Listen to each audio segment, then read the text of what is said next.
glad to be alive. Fix it in 5. Love and neuroscience, find a way to make them jive. Fix it in 5. Hey, welcome to Fix It in 5 Israel. Help if they thrive. Fix it in 5. Ooh. What is Fix It in 5? She's helping brains while giving kids hugs. She came from America, there she ducked and weaved. Flying fist of anger that Tourette's often leaves. A familiar sound comes from somewhere abroad. Another crying soul with problems to solve.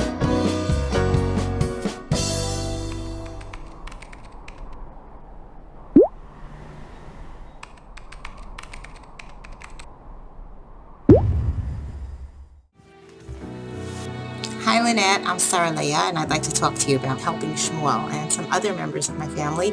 Shmuel's 13 years old, and he was diagnosed with autism when he was 5 years old. When Shmuel gets upset, when things don't go exactly the way he wants or anticipates, he throws things and he can hurt people, he can get violent.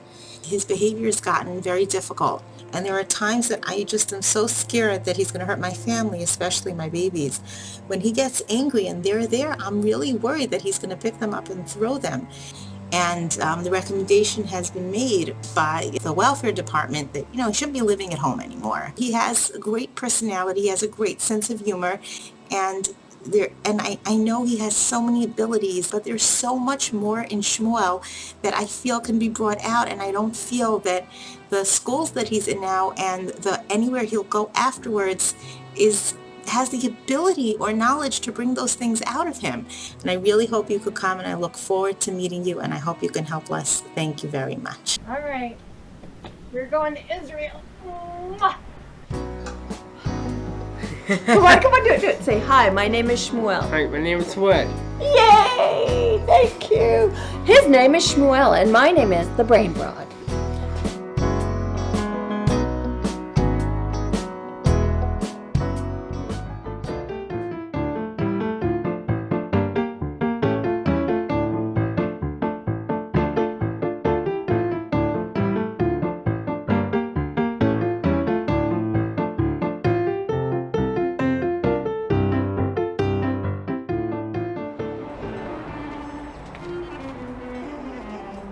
You don't need a kiddush cup, right? So you're getting confused? Whoa! I spilled it. Look what I did. It's fun to spill it. You like the salt? You like it? It's salt. It's salty. Eat it. You want to help me pour it? Yes. So say, Ima, can I help you? Let's pour it. Then can I help you? Oh, okay. Pour it carefully, but if you spill a little, it's okay. I spilled a little. Just if you... Whoa. Slowly. Oh, make sure when it gets to the top, you stop, okay? Okay. This is too much. Mistakes aren't meltdowns. Mom's moving forward. She's learning how to communicate with her son.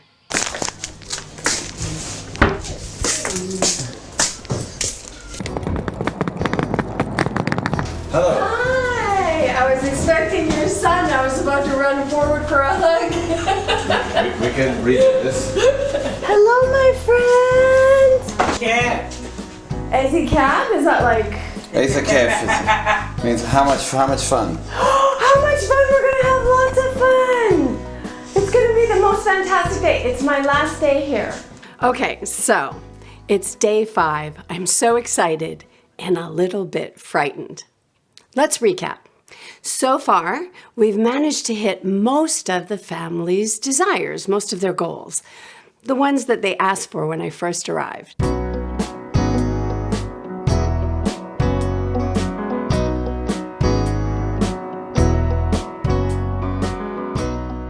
I remembered something else. All right. Yesterday, we hide a lot of food in our house because he just eats the whole package.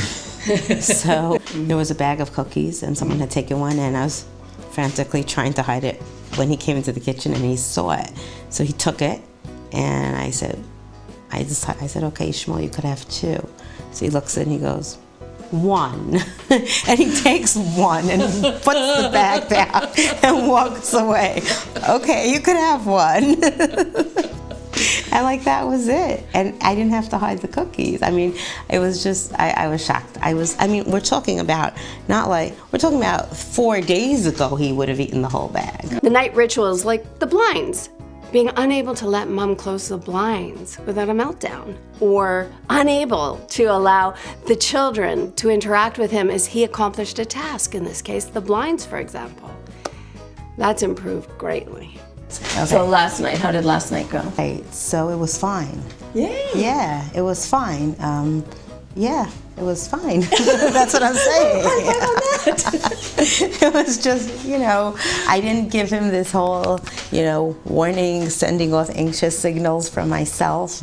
I just said to him, you know what, Shmuel, it's dark outside. That means everyone could see in here, and I really want my privacy now. I said I was going to pull the shade down. Did he want to? So I also took a lot of the thrill out of it, a lot of the fight out of it.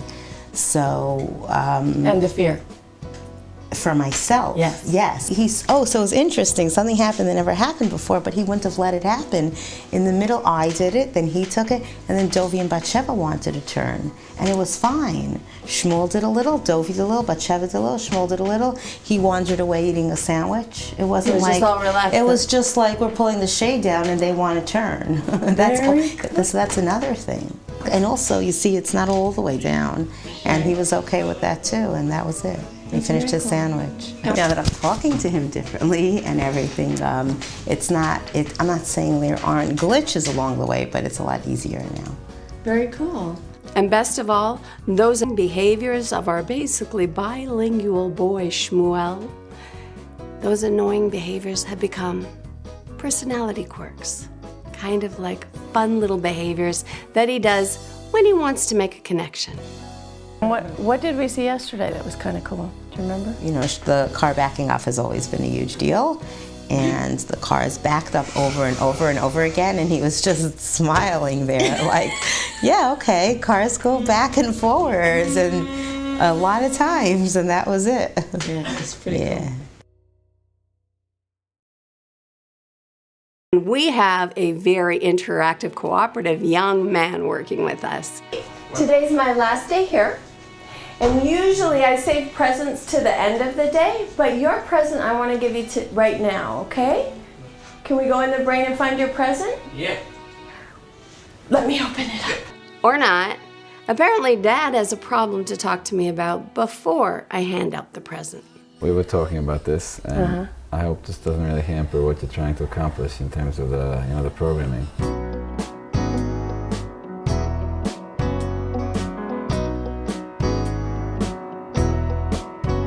Like yesterday, even though it was from a different perspective, really, the matron was not standard Orthodox, but she just got nervous because there was a television camera, and she called me and said, "What's going on?" Okay, this is very, very solvable. I'll use my iPhone because I want to try. I want to try and do that thing with him where we get him looking at a picture and we use it as forward momentum. Oh.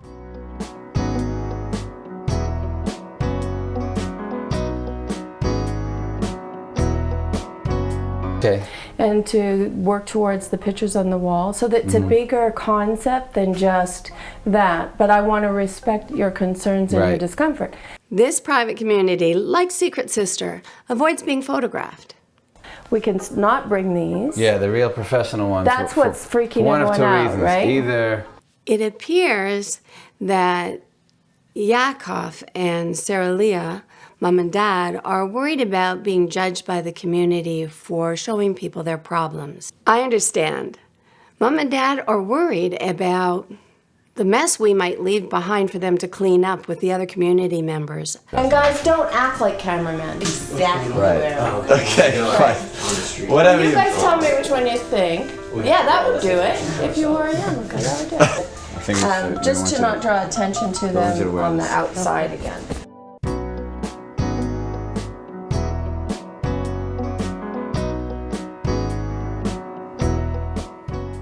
Plus, I want to teach him to be motivated by camera.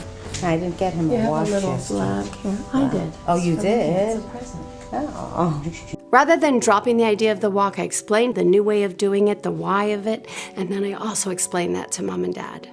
The believing that a child needs a routine and the structure, because everyone can understand this story easier when you isolate just a piece of the autism behavior. Oh, let's think of agoraphobic. You know, the people that don't want to leave the house? So usually it starts, they go to the grocery store and get a panic attack.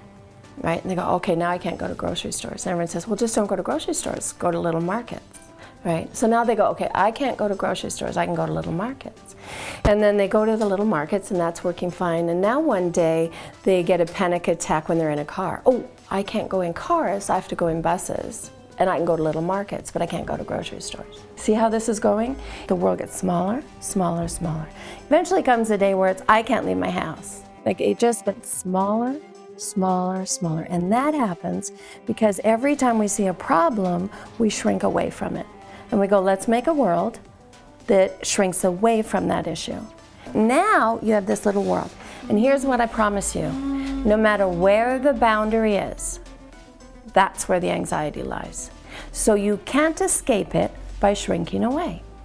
And that's what a routine or a believing that they need regimented schedules is. You're still going to have stress on the edges. So you're better off doing the other direction and going, all right, your stress is over here in the grocery store, let's work grocery store. But you won't be building a smaller, smaller world. You'll have a focus for where the stress goes and you will actually get past it because if you're comfortable and know you can, you will. But even if you didn't, even if you reinforce that over and over again and that grocery store stress lasted forever, at least the boundaries are out here. And you have a bigger life. So that's why I don't like the myths of autism, because they seem to, most of the myths seem to create this smaller and smaller and smaller existence where you have to live inside the diagnostic presentation of the disorder, okay?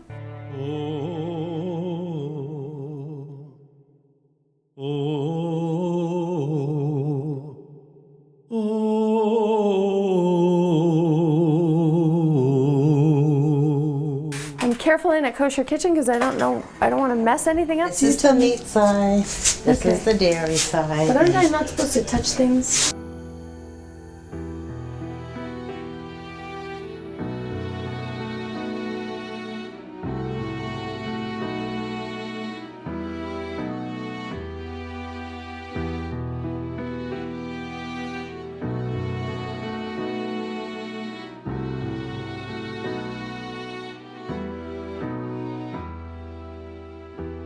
It's time for us to prove that you can take Shmuel out without a predefined path, that he can come and go with the family anywhere they want to go, not just be stuck in this paradigm of going from home to school and back again, but flourish and live in the world we live in, or the world the family lives in.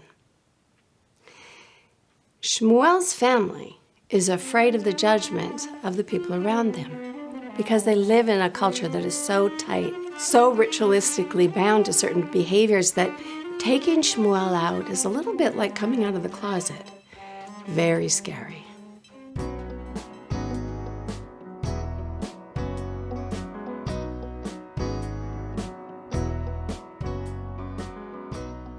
I'm going to talk for 5 more minutes with your Ima and your Abba, and then we're going to look in the brain for your present, okay? Okay. I'm trying slowly, even though I don't really understand it fully, to talk differently to him. And with full explanations that you first introduced. Just as all people do when I try to raise the bar and teach a deeper concept to what they've already been learning, they speak back to me about the step before. We're always sort of a step behind wherever the bar is at. In Dad's case, it sounds like he's processing and worrying about the way he's been yelling at his son, especially yesterday, in preparation for school. So he's trying to rethink how he should be. That's what people do. It's more pleasant for me, being able to, because I perceive that, it's probably the way I would want to be spoken to, so at least that. That's why his feedback to me starts at that point. And I'm trying to avoid telling him no A-ing. And I don't know if that's like part of the system or not. But well, that's part of the ritual, right? Yeah, so when yeah. So I just said, no, it's okay. We need to talk now. And then I just left. So and it worked. Stop A-ing. Cool. Great, because the softer dad is, the softer Shmuel, who copies him, will be. That's for you. Open it up. Let's see what it is.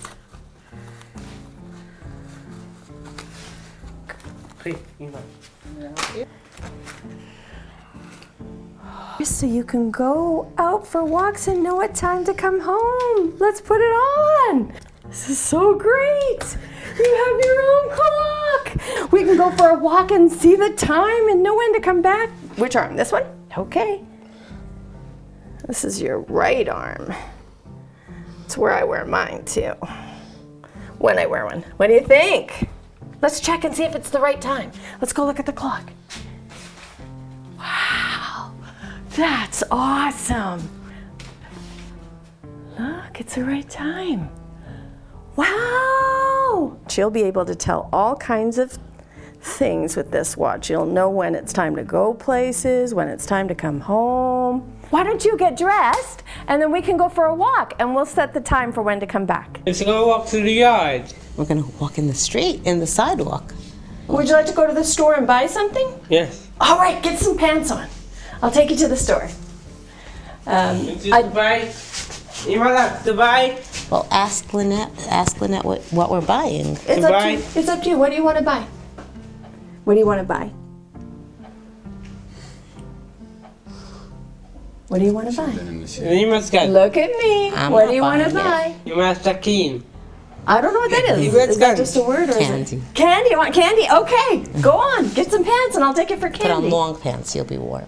Yeah, we'll go for candy. And then you go home. That's right. We walk, get candy, come home. No, I'm looking for my iPhone. I want to get him used to being motivated by getting his picture taken. Picture. You want to put it on your chest? You'll be Yeah, like that. That's perfect. Perfect. What? You look so great. Me and smile. I want to smile. Give me a smile. Look at me. Eyes up here. Yay, nice. I love it. Out for a little bit? Come. All right, this is a side note. I have seen this in so many homes. Throw out those tying shoes and get some Velcro or loafers. There is no need for you to be doing up your child's shoes. They can do it themselves if you facilitate it with an adapted version of a shoe. And then they feel capable rather than incapable. You're excited? Yeah. That's it, it's being finally relax. Yeah, you can finally relax. Let's try another video. Oh, that's chicken finally relax. My swear, what the diet, when you want the diet, hot, both take both on your bed. All right, now watch. Watch it. I swear, what the diet, when you want the diet, hot, both take both on your bed. Wow, you're so talented.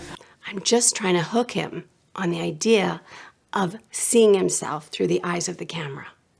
You show me the way to the store so we can go buy some candy. Come on. He's motivated with his own wish now. He wants some candy. And now the walk is for him rather than for me. Be subtle. Be subtle. I didn't get what you meant. That means so nobody can tell what you're doing. Okay, so I have to control and educate my Ugandan camera guy. Always busy. Now, Rolina's out in the car, so we got to get money from her. We're going to get some shekels from her. She is! Rolina! Where are you going? Giving a child like Shmuel freedom actually takes a team of people, and it's a lot more work than just controlling him as you go somewhere. But only in the beginning. It's that saying, it takes a village to raise a child. Well, it takes a team to let him walk on his own. And stuff with. But once he can do it, then the freedom reduces your workload. Because now he can go to the store and get stuff for you. It's really just around the corner. And I'm going to take a video of you walking in the store. Now, let's look at your watch. And that's independence. Goal would be achieved. Let me see you walking. I got a picture of you walking to the store. Okay. Are you going to go buy some candy? Yeah. Where's the store? Where's the candy? Which way? What? Which way? What? Which way is the store? What? All right, I'll just follow you. Excellent. So you got to pay attention. Even when you're excited, you got to pay attention. Because I think we passed it. This one, you take mine. It'll be easier. I'll take that. Thanks. Take this one. Okay, good. Come on. Is this the store? Yes. Yay! Picture? The family was so afraid that Shmuel would be treated badly in the store if he was there on his own or without somebody controlling him. Let's see if you have enough money. We got to line up. But if you listen to this, we only have the words because we didn't want to videotape anybody that didn't want to be videotaped. But if you listen, you'll hear that when you give people a chance, they're usually helpful. But let's do it together. Come. We have to give me 6 shekel. This is one, okay? Look, this is 1 shekel. And the best thing is to look where is the numbers, okay? Oh, listen, he's showing listen to you. me. You have to put it, you will see the numbers up. Let me help you. You want me to put it in a small bag? Oh, you're so nice. Thank you, sir. You're welcome. So give people a chance, and that's how you grow the village that raises the child. If you want someone like Shmuel to be free, he needs a village full of people watching out for him.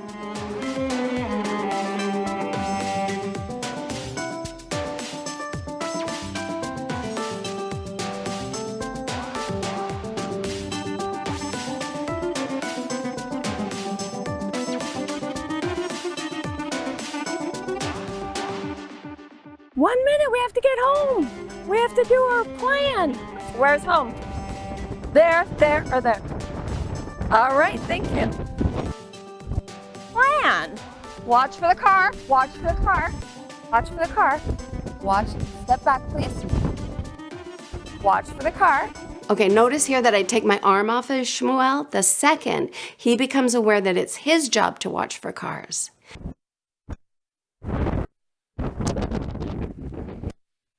Are we good? Okay. No! This is important because the freedom is the motivator. So I must remove my arm in order for him to feel free and capable. It's also the teaching tool. If he doesn't behave in a way that is safe, I can return my arm to him. You have to look first, all right? If you want freedom, you always have to look. Nothing is stagnant. You're always shifting between one thing and the other. In this case, my arm controlling him or not. So the camera's highly motivating. I think you really have a good tool there. The family is worried. Yeah? Good. Yeah. That was awesome. So you noticed he wasn't careful with crossing the street. Yeah. Yeah, of course I noticed. So, we'll talk about that. Let's wait till Abba.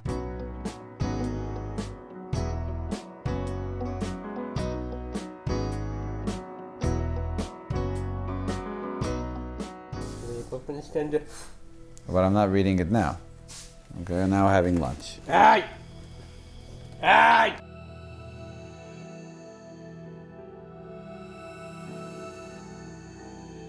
Like to help set up for lunch? Yes.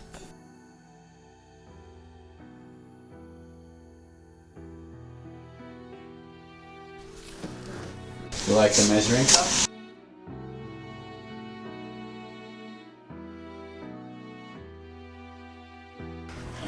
Oh, thank you for saying that. That was so lovely. I love the sound of your excuse me.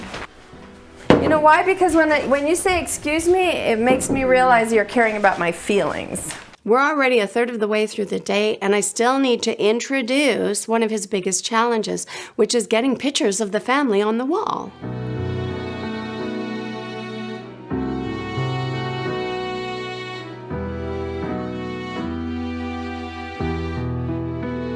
So one of the issues that often happens when teaching someone how to cross the street safely, when they're special, is all the people teaching it do this. Go to the edge of the street. Stop. I want to see you look to the right, look to the left, then say, no cars, and then cross. In likelihood, and it's a guess, but in likelihood, and I guess this with a lot of autistic kids,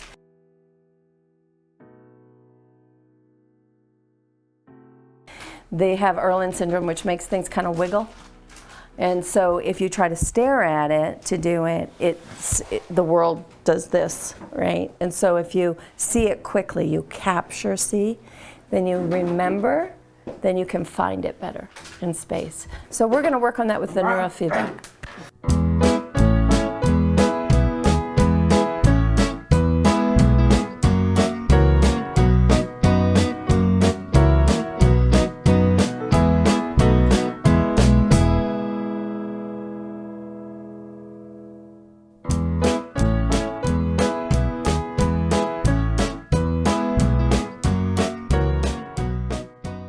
So there are two really major issues with that. What do you think they are? Well, it depends. If you're telling me that he doesn't really look so well, so then if he's not necessarily gonna look there, and if you're saying he needs to look away to process it, it's not gonna register necessarily in a time that's safe for him. Well, if you ask him to do it in a way that's counter to how he's processing, you're actually making it harder for him to learn the skill. Yeah. So if you play that out, what he'll do is fake it, like he was doing with the table. He was faking it. He's going, well, the teachers want me to have my head in this direction. You know, they're like, look, right? So he puts his head in this direction, but his eyes are not looking where he is, right? So he's doing his very best to be cooperative. He's not trying to trick anyone, he's trying to actually accomplish it. Asking children to do things counter to how they process is frustrating for the adults because it teaches them to fake, but it's also dangerous for the child. Right, so he's doing his best to be cooperative in a way that gets them to say, good job. In cases like crossing the street, if they're faking looking for cars, they're in danger. The other problem has to do with emotionally feeling connected to us. Because when we set the kids up in a really obvious way, that we're treating them so different than everyone else, we're constantly reminding them that they're so different than everyone else, right? Nobody crosses the street like that. Like, watch people cross the street, you can hardly see them look. They've looked. They looked as they walked up. You know, we did wide field of vision, and we saw that the bus is coming over here, and we saw that the car is coming over here. So we're asking him to act like someone different than us. And that just keeps reinforcing, you're the different one. You can't do it like us. You can't do it right.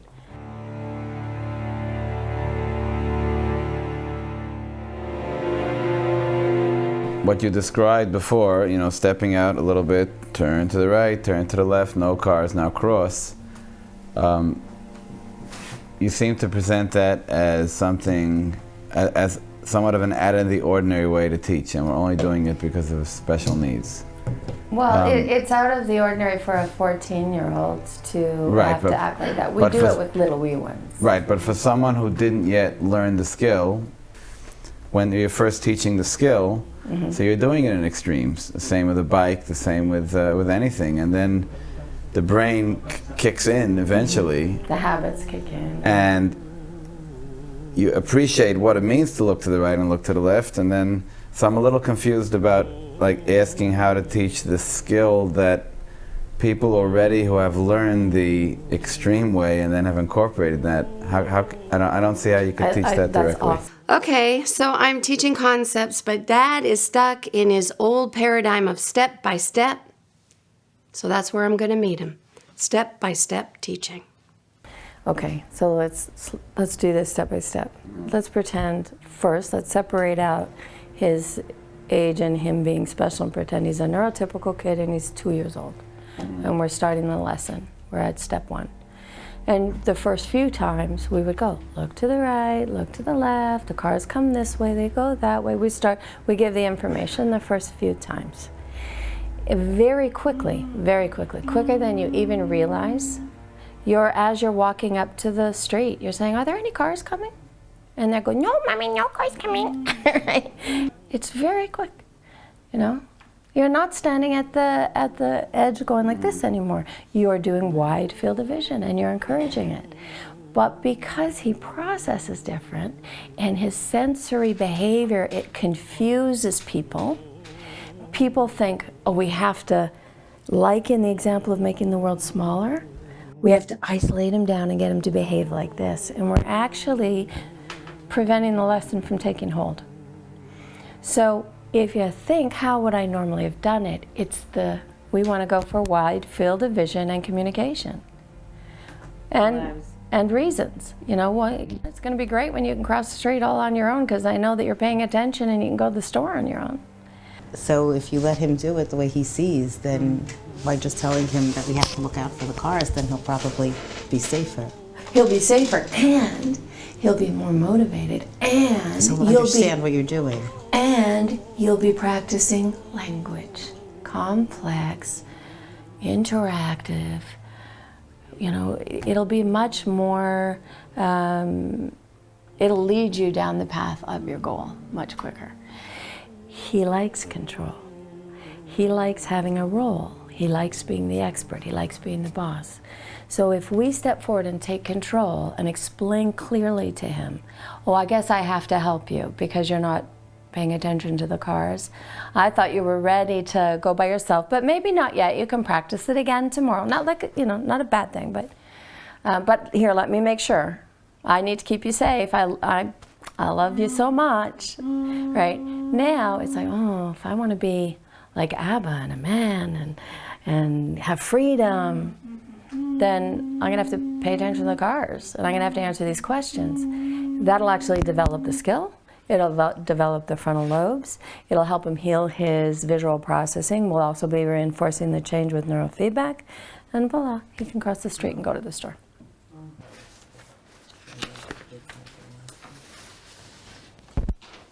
Thank you, thank you.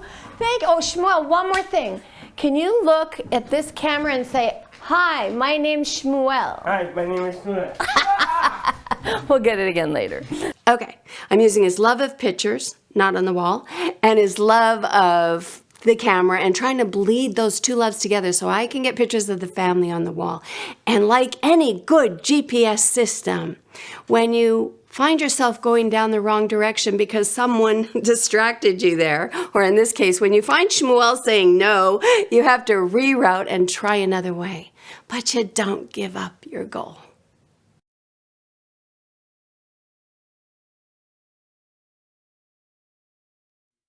If I'm doing a dartboard, so you have the targets here, right?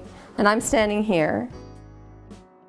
If I just move like that much, just that much, all of a sudden, it goes here. And if I move too much, because I'm like, oh, I don't want to do this, I'm like way over here. So my point is that when we're traveling the path, when we're going down the path of how to help him, this stuff that feels like it might be really small, it's not. It's huge. So when you go over here and you're saying, look this way, look that way, hiding the food, all that stuff, you're way off the mark. You're gonna end up way over here. You're not gonna hit your target. The second that we go completely awry and start thinking in terms of, he can't do it, it's autism, they say with autism this or that, then you'll go down this pathway and you will completely miss the mark of your goal. Again, like any good GPS system, your long-range goal must be always in your mind, or when you reroute, you will take the wrong path and completely miss your goal. Which is, and it's yours as well, right? Your goal of living independently. Because this is the goal of my show. This is the Fix It in 5 goal. I try to change your aim, right? I gave you the tools to make his physiology more capable, and then I try to change where you're aiming. And after that, it's up to you to keep throwing the dart in the right direction until you perfect the skills. I was just asking specifically about the idea about crossing the street, which I'm sure could be generalized in other ways. Dad keeps returning to his fears because fears are tenacious. They grab a hold of you and keep you in one spot. But I have to help him let go. If we're going to get that interactive language goal happening between Dad and Shmuel, it's happening with Mom, it's happening with Sister, and it's happening with me. Dad needs to get there too. Were you advocating totally skipping the step of look to the right, look to the left, no cars, now we can cross? Have you already done it? Well, to tell the truth, and just like the near miss that just happened as he was crossing back, just kind of led us to think that, I don't know, at least from my perspective, I'm not working on crossing the street. Fear distorts your perceptions. It blinds you, and it stops people from seeing the possibilities. That wasn't a near miss, right? So Right. when we're a parent and we love our kid, Right. and we're standing from a different place, our Right. own depth perception and Right. our fear of, is the other person aware that's Right. with him, Right. gets in the way and makes it look like a near miss.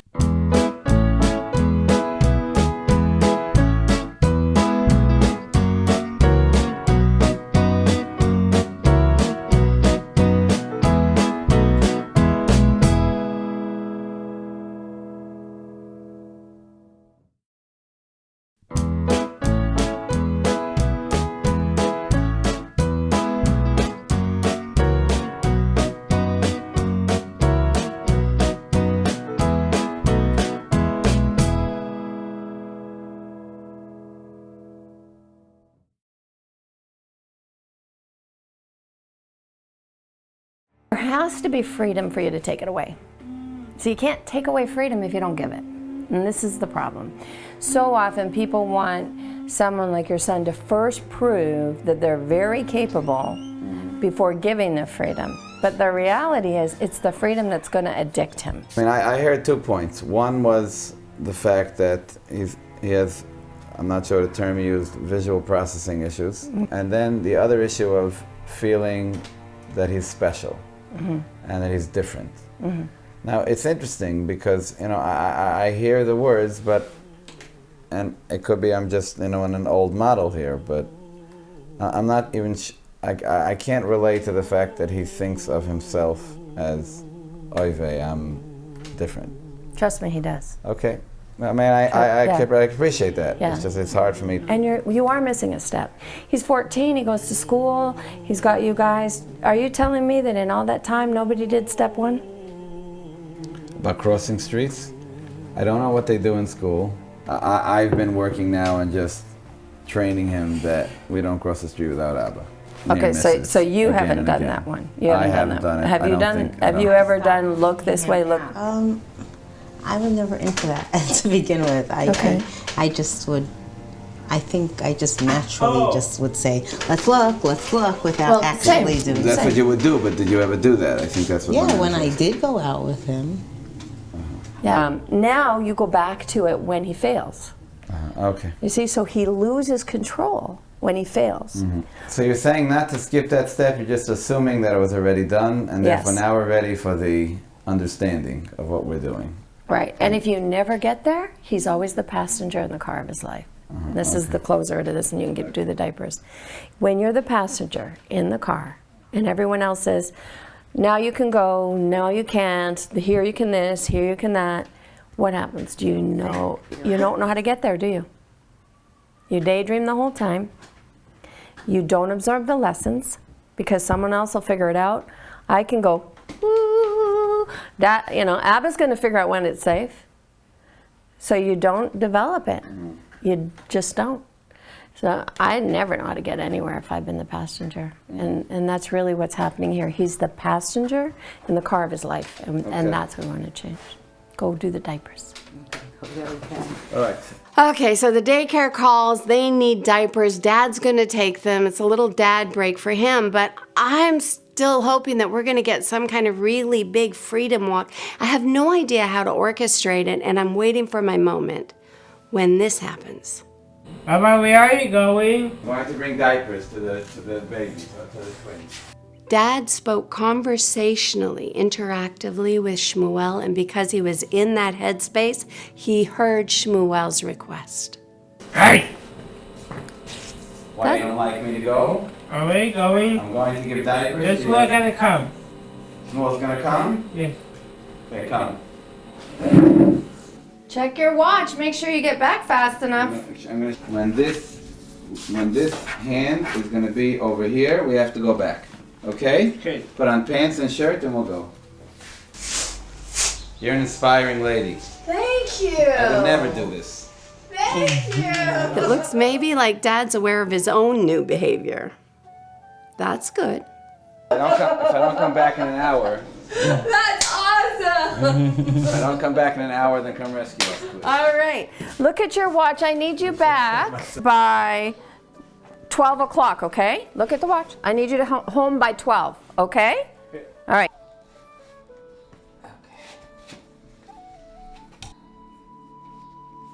Okay, come. Do you want to take the GoPro camera with you? Do you think something, in case a tantrum comes up? Whatever you'd like. I'll give it to you. Yeah. Make sure Abba crosses the street safely. You heard that? Brilliant. Mom just made Shmuel the leader expert. Good time, Shmuel. Goodbye, Ma. Goodbye. When are you going to be back? What? When are you going to be back? What? When this number over here is by the 3, okay? What, you taking that Shir Yatzar sign with you? Yeah. Fine. Bye-bye. Dad just cooperated rather than controlling Shmuel's behavior. Want to take the diapers? Yes. Yes. Press the 0. And if you never take Shmuel, he never learns how to go. Come.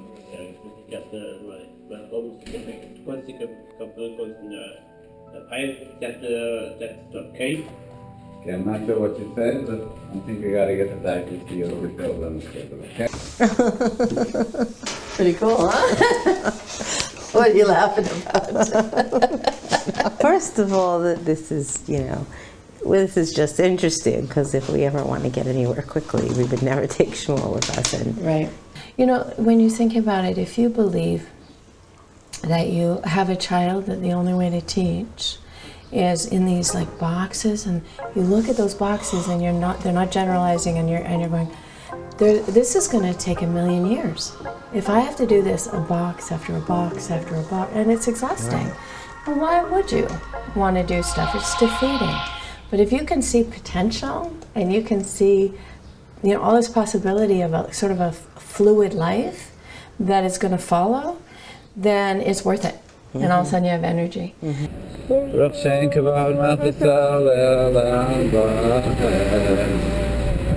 Sunny. Good. Okay, 1 second. We're going to wait over here. Are there any cars coming? Let's go to the corner and we're going to look for cars. So first let's wait. Are there any cars coming?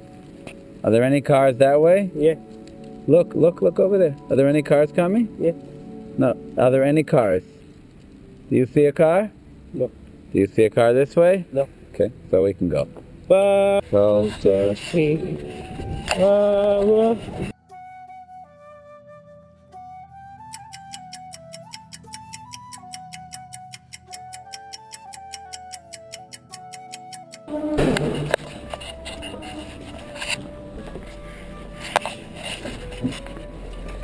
I'm gonna push the button over there, then it's where we get out.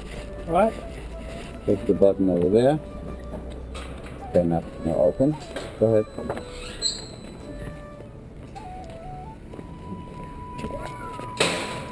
This way. Be careful this way.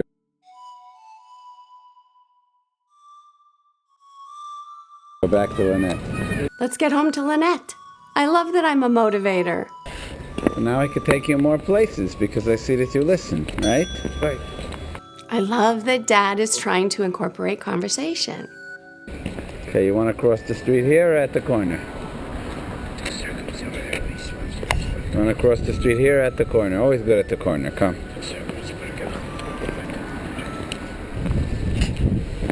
Are there cars coming? Are there cars in that direction? Shmuel, I need to know you're listening. Are there cars coming in that direction? Are there cars in this direction? Then we can cross.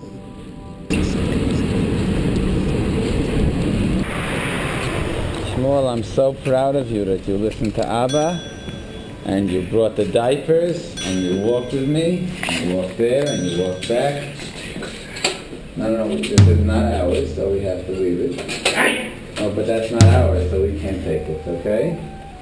We're not going to be able to go back to Lynette if we don't put it back, because this is We can't put it back. This is number 7. We could only take the stuff that's in number 1. Would you like to take the stuff in number 1? Oh, not number 2, only number 1. Hey. But that's ours. Hey. No, there's no eyeing, because that's just what is ours. We can't take that which is not ours. That's it. We don't take anything from the garbage. No, we don't take anything from the garbage. Only what's in number 1. I'm sorry, Shmuel. That's what we have to do. Are we back by the 3? Oh, you wanna put that cup in your pile? Yes. Fantastic, Shmuel. I'm so proud of you. Very good. Good.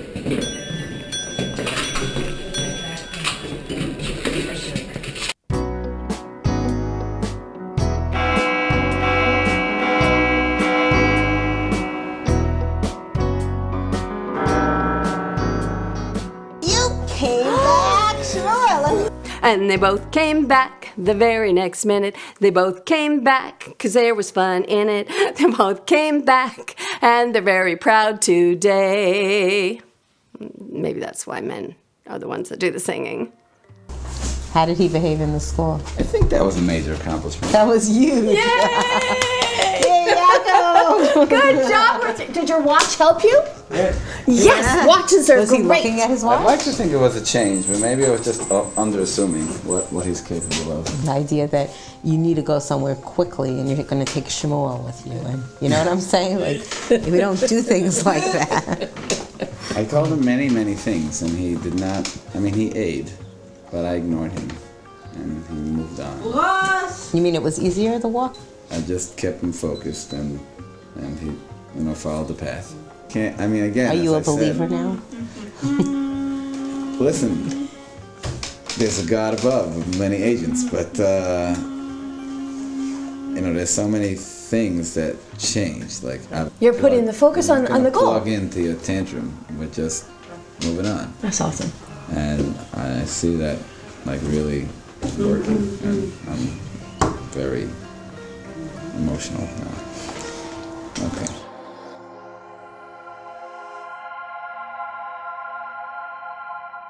The small things are the big things that get you your dreams. Okay, did you think we could do this? No. I knew he had it in him, but I've created a lot of blocks. I wanted to keep safe, and I also don't want conflict with him. Right, right. And therefore, you used a very interesting analogy of, let's keep you safe by just not having you do this and not having you do that. And based on the conversation we had, I heard him say, "Want to come?" And which kid doesn't want to come with his daddy? So, but the regular approach is, yeah, you can come on predefined walks that go around the block or the route, the longer route around the neighborhood, because then I know you're going to come back. But I can't let you go here, there, because you're not coming back. So you're only going to be safe here. So, life is easier when you believe in each other and behave like friends. Please understand that even though I'm teaching you lots of different ways to be, and you're seeing the benefit of doing it different, that the neurofeedback is making it more possible for that to succeed. It's important for you people at home to understand that change is easier for me to accomplish in a home because I don't just work with psychology, I also work with physiology. And I know it from my own family. It was the second I put neurofeedback in, things just started happening. I was like, he just brought me the purse from the other room.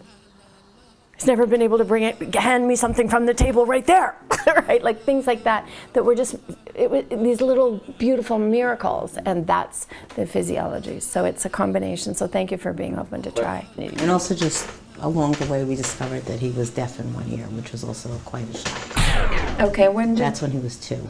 Okay. Okay, that's information that might have been useful 5 days ago. Did they say to you whether they thought the damage was in the actual ear or in the brain processing the sound? And yet, not knowing means I didn't favor one ear and reinforce the problem. So sometimes, not knowing is useful.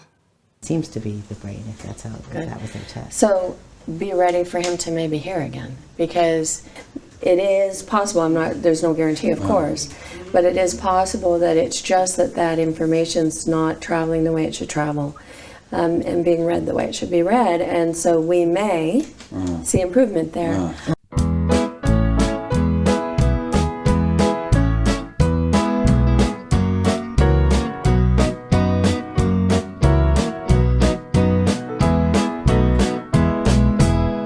Sometimes he just was careless and Are you happy? Yeah. Good, I'm glad you're happy. We're cooking together, me and Ima.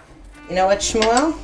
Remember I taught you yesterday that until it bubbles with very big bubbles, we need to keep it on so it stays hot. So could you turn it back on, please? Thank you. You're That's very great. good helper. And next time, and so you always want to not get stuck there or it'll just still turn into him turning it on. Next time you can check for bubbles and let us know. If you use things where you printed it, right, and you put it on the wall and you get him used to doing that, then now he has a purpose for using the printer.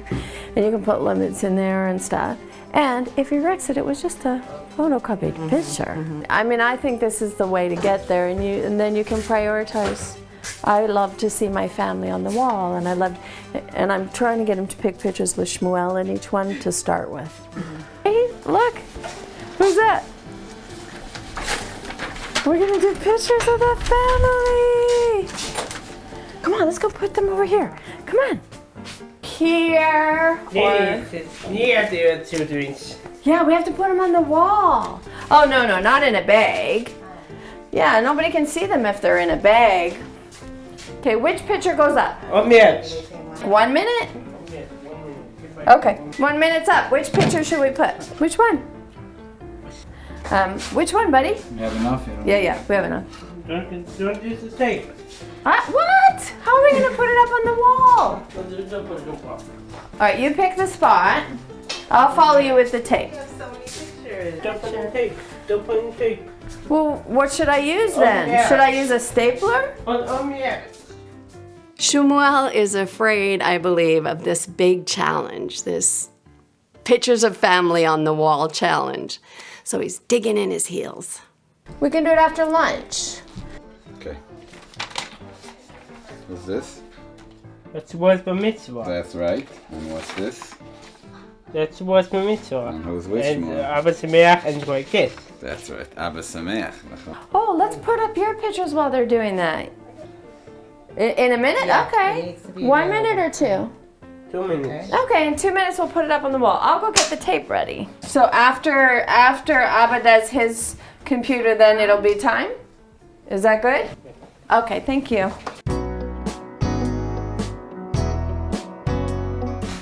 Are you going to eat with us? We're going to do neurofeedback after lunch and your brain's going to be starving. Aren't you hungry? I don't drop it. I'm sorry, I don't know what you said. Are you hungry? Yes. Here's a good example of me taking over again, modeling how to get something done.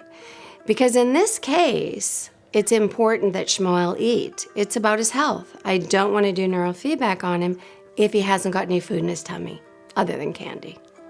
Oh, did you want me to help you move your chair? Well, there's no food here. Did you want me to help you move your chair to the table? Yes? Is that yes? Oh, okay. Where do you want the chair?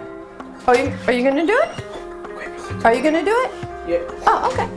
Yeah. And cucumbers? Shmuel, use a spoon. Shmuel. Spoon. Shmuel. Spoon. Use the spoon. Please wipe your hands. Who's being zapped now? Dad's attitude to neurofeedback is starting to peek through. He called it zap. That's an indicator. Who is being zapped now?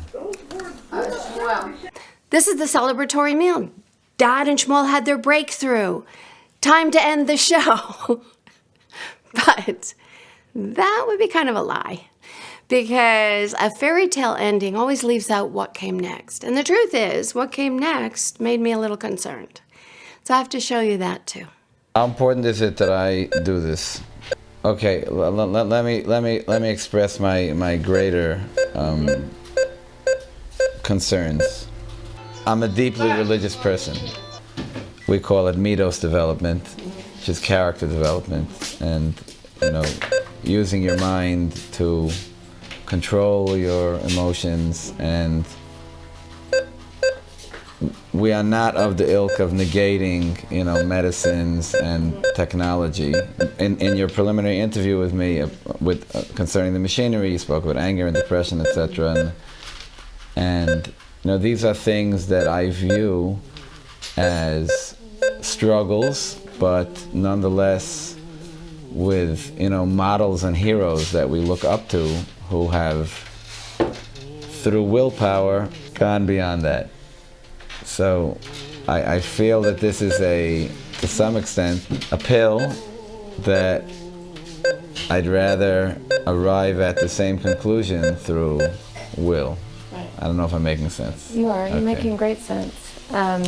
Understand that they're so different, and that what you're doing here is more like a calisthenic for your brain. Mm-hmm. And there it is, the usual pullback. This is why happily ever after is a misleading ending. Most people, let me give you an example. You go to school and you get your associate's degree. And you think, oh, it's time to go to work. And you go, yeah, no, I don't want to go to work yet. So I get my bachelor's degree, and I don't want to go to work yet. So I get my master's degree. Yeah, I still don't want to go to work. So you get your PhD. And then you think, maybe I could get another PhD. Now, that doesn't mean that happened to you, of course, but it's an example of how we can get stuck in a paradigm of, I know how to do this. I know how to do this academic thing. I know how to get degrees. Or I know how to do construction, or I know how to make my family laugh, or it doesn't matter what it is. We get into a routine of knowing what to do.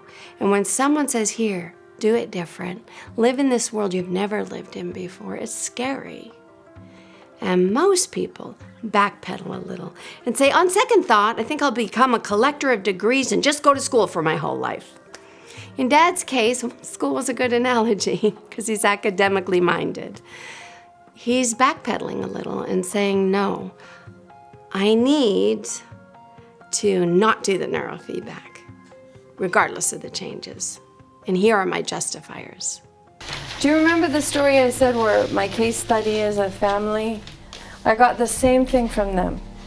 What you just said, I got all the exact same statement from them, and my answer was the same, and it's fine, but their child hasn't improved as much. Mm-hmm. That's just the reality. When you said they gave the same answer, it was also because of like a religious feeling, or just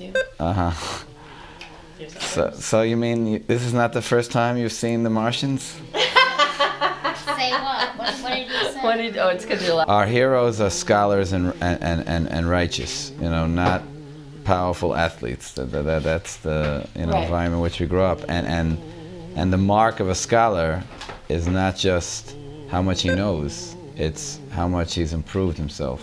Story after story stresses how you think I was always this calm. Right. I was a hothead. Right. But I worked on myself, and now things don't bother me anymore. So there's two illusions in that. One is we all get calmer as we get older, so every one of us gives ourselves credit for all the work we did that we actually would have got better anyways because we got older and we aren't full of the same hormones and we aren't, like, we're just different. And then the other issue is those statements and those people you're learning about, that was pre this opportunity. So if we prevent ourselves from embracing an opportunity because we want to build character in the same way as someone else, maybe we're doing an injustice to that person who would have, in this circumstance, embraced it maybe and got even greater. The healing in this family rests on Dad's shoulders, even though Mom's the one that's going to do all the work. At this point, I'm worried. I have no idea what's going to happen after I leave and if the healing will continue. I do know that I've shown you and them that it's possible. So we just need you to go on this computer until, no, I need you to go now. I need you to go now, Shmuel. You know what Lynette told you? That when you go on that computer, it makes... Here's a great example of something where he's going, not right now. I always go, oh, do you want 5 seconds or 10? Right, it prevents it from turning into this kind of thing. We need to go now. We need to go now. The second you do that now, if it's harder. If you've already done the other one, the now usually works better. You have to go do it now because it's going to make you smarter and calmer. All right. So you know what? You know what I'm going to do? Should I bring it over here? Right? And I should put it on top of this computer? And then you won't be able to see the queen. Should I do that? Should I put it over here? Okay. Do you see how this will now move up? Or on one of the beds. Do you want to do it on Bracha's bed? Okay, Shmuel, you're going to have to do it now. You can go back to the computer afterwards. And he's getting his minutes anyway. The argument is, see what Lynette, I mean? If I put it on top here, it wouldn't be good, right? Because it would interfere. So right here, Mom tries to switch to flexibility, but it's a little bit late. That's the wrong timing.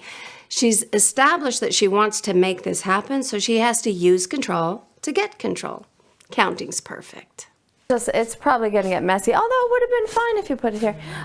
You said you need a minute, so a minute's too long. Do you want 5 seconds or 10? Shmuel, do you want 5 seconds or 10 before we go over? 5 seconds? Okay. I'm going to count. Maybe we could show Mom's watch. 1, 2. Oh, your mom is brilliant. Look, 5 seconds. We're going to watch. 1, 2, 3, 4, 5. Perfect. Okay, go to the computer. Good job. Excellent. Well done.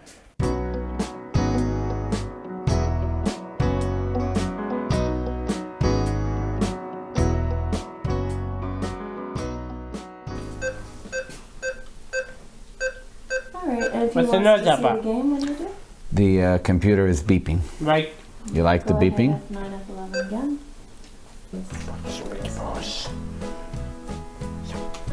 You press 2 buttons or one? You're so silly. Now you're Abba. Finally, Dad sees that annoying behaviors can be morphed into quirky little personality traits that prove, I just want to be like you, Abba. You can do the space bar. You want to see the waves? Yes. Go ahead. Good. Yeah, you can be in charge of that. Just do it gentle, okay? Because sometimes, yeah, gentle though, like this. Let me show you. Gentle, gentle. There, yeah! Thank you for showing me that you can do gentle. Okay, it's really worth repeating this give control to get control concept. In this case, I'm having Shmuel push some of the buttons because that way he feels in control of the neurofeedback. And he'll move forward after I leave doing more neurofeedback, not simply because it gives him his mom's time and attention and lets him stim for that half hour. And not simply because he feels a little better afterwards, but also because it teaches him that he's in control and he's the man and he is choosing to change. Nice, now you can be in control of which screen you see. I get it. I went ahead and brought you a computer with it on. You're leaving the computer here? I'm giving you a computer. Oh my It's goodness, an thank older you. computer. You're welcome. So I want you to have a way to reinforce all these concepts. So Fix It in 5 is our show. And this is the Uganda full series. So this is 6 hours of reteaching all this stuff. Of course, it's a different family. It's different kinds of things. But this will really help you when you're forgetting, right? So watch the series and just return to it. And there's a lot of explaining. I do a lot of, this is why I did this, and this is why, you know. Even though I'm smiling and giving gifts, I'm actually worried about Dad's resistance. Hopefully, these gifts will engender a feeling of reciprocity and keep the family committed to the lessons I've taught long after I leave. I've grown to love these people and hope to give them so much more than they have right now. To give you this movie is actually, we improv'd it at my house, and it's my sons playing themselves, so it gives you a sense of what's possible. Thank you so much.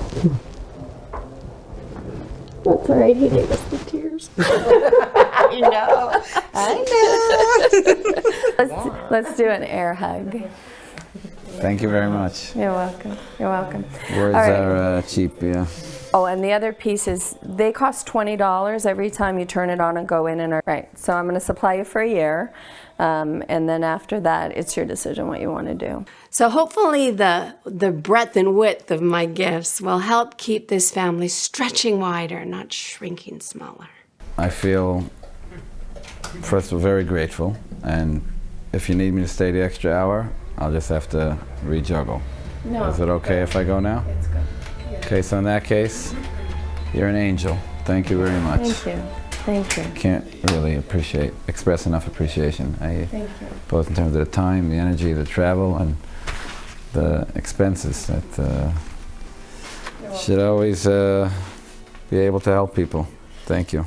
It's really lovely for me to see how appreciative Dad is of all my financial and behavioral support.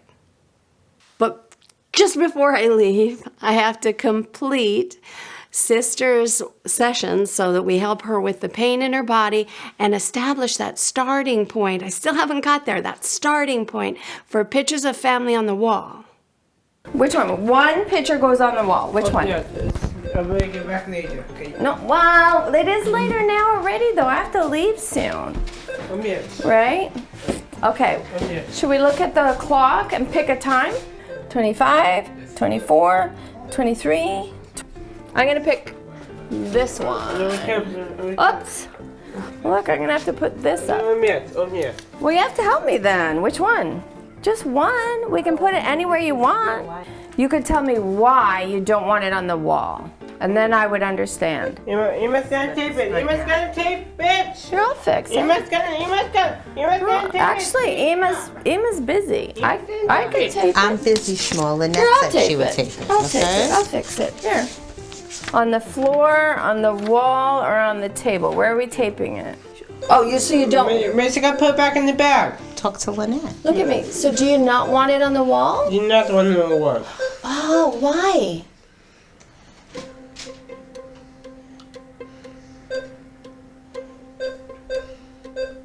Does it look funny? Does it look scary? Does it look ugly? It looks ugly. Oh, you don't want it on the wall because it looks ugly. Oh, well, thank you for telling me. Let's put it in the bag. Thank you for telling me it looks ugly on the walls. I think you should keep trying that, though. I like things on the walls. There you go. Maybe I'll draw a picture on a serviette and put that on the wall. Apparently my drawings look better than a photocopy. Problem at all. Okay. Well, that's somewhere to start. Can I do another one? Yes. Oh, yay, we can do. Who should I draw? Emma or Abba? Abba. Oh, this is great. We're going to draw pictures and put them up. It's great. Is this a good spot? Yeah. All right. Okay, I think that's really funny. I love the Abba picture I drew. But at least it's a start. Does that ever make you feel nervous when there's stuff going on and he's feeling desperate? I felt a little bad for him, I don't know. Nervous, let's just, out of the two, let's pick nervous or sad. Which one is it more like? Maybe like more nervous or both. Both at the same time, okay. I'm just quickly completing all the session notes for the various members of the family before I leave. Hi, you keep calling. Is everything okay? No. Let me ask you a question. Which day was better for you, day 1 or day 2? Lynette said you're supposed to say. Hi. So explain. We're good enough to get started. I'm gonna give you something that's halfway between the two. Are you happy? Am I happy? Yeah. I'm very happy. I hope I do this right. You probably won't, but you will in the end. Remember, this is just the beginning. You got enough to push the buttons. And you'll make mistakes, and you'll send me emergency emails, and you'll call, and we'll Skype, or you'll be really smooth. I've had people be really smooth and just do it. Mm-hmm. But I'm not disappearing. Mm-hmm. So it's time to say goodbye. She's calling. Turn your phone off. Tell her she's ruining the ending. No, you're ruining the ending. The truth is... And that's what it is to have 6 kids. It's true. It's true. This was nothing. This was nothing. I know. My son in the army didn't even call the whole time. Oh my goodness. No, the truth is that it's been 5 very, very intense days. Yes. He's better now. Just in 5 days, he's better now. So the idea of him coming home early, I mean, the social worker is going to think I'm crazy. And the person in the Department of Education who is not known for being the most flexible person in the world, and I practically kissed her toes when she was able to get me an extended hour, and it wasn't so simple. She's not just going to think I'm crazy, she's going to kill me. You don't have to worry about being in touch anymore. Look at me. And, but it doesn't matter, I'm not talking about that now. The point is that I'm actually strong, thinking of doing this. This morning I didn't know how I was going to do something like that, but he's just, he's in 5 days, he's just really... Okay, Mom's not crying, but I am. It's kind of a funny reversal. That's why she's laughing. He's really changed a lot in 5 days, and it's hard to believe that's possible. When, and you even told me the first day we call it 5 and 5 because it's a catchy title, but we're not really gonna, change him so much. No, I never said that. No, completely. We won't change him. No, we you said completely fix him in 5 days. So when he said, Lynette's coming to fix, and I didn't say you, right? But it's crazy. I can't even believe in 5 days, how much he changed. I really don't believe it. I think it's going to take 5 days to settle in. Do me a favor and really, really, really, really try not to go backwards to justify keeping him in school. Brain rot as the Google Docs. How do you fix that?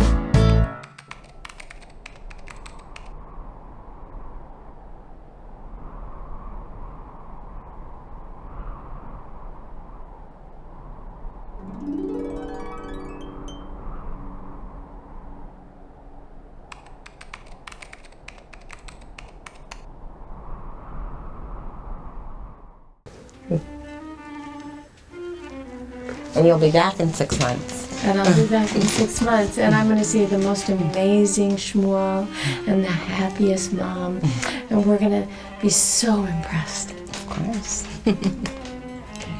I have to leave. Shmuel, I want to say goodbye. Can I have a hug? Yeah. Can I have a forward hug? Just... No, please, give me a hug. Oh, a head hug. Oh my gosh.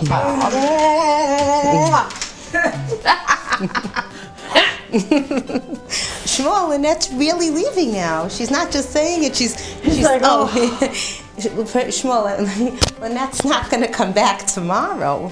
She's taking her brain, and she's taking Steve, and she's taking David. Shmuel, your mom's trying to make you cry. and she's leaving. She's The concept. Mom's doing that thing parents do, trying to get Shmuel to prove to me, sorry, I'm leaving, by getting him to cry. Or say, no, don't go, Lynette. Which is funny because if he did do that, she'd be stuck with a child having a meltdown and wish she hadn't. So be careful how you say goodbye. Recognize that your child will say goodbye in their own fashion. And in my case, I'll be able to hear it. Okay, as soon as we turn the camera off, Sarah Leah finally discloses a bunch of stuff crying. She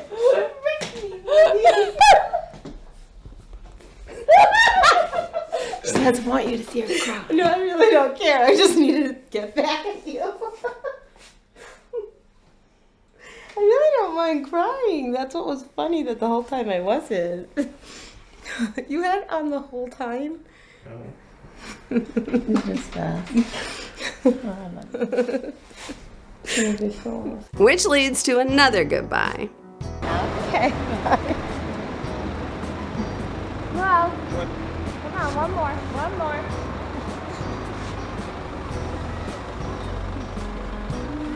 It's like, I'm liking all this affection and stuff. All right, I'm getting one. So even though a little part of me is concerned that they're not going to keep going with all of the changes that we've established, I am excited because I get to go home and see my son. All right, Dar. Whew. Now that was a trip. Here, thanks for carrying the brain. Come on, sit up here. Well done. See this little guy? I took him with me. Want to give him a kiss? There we go. Mwah. Look, my teeth. No broken teeth. See, all good. No broken noses. They were actually really lovely, and the boy was never angry. He was awesome. Yeah, the whole family was easy and awesome and fun. In Israel, there was no war. So all that stuff we were worried about turned out to be no problem at all. We saw beautiful things. I traveled around a bit. But I had to take David all the way from Uganda. I did. I mean, Steve was willing to come, but I couldn't find somebody local that would do it. So anyways, David said he'd go, so I flew him there. And one night, I actually slept in the car.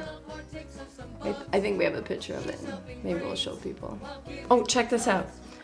The women cannot touch the men there. Like, I couldn't even hug a man.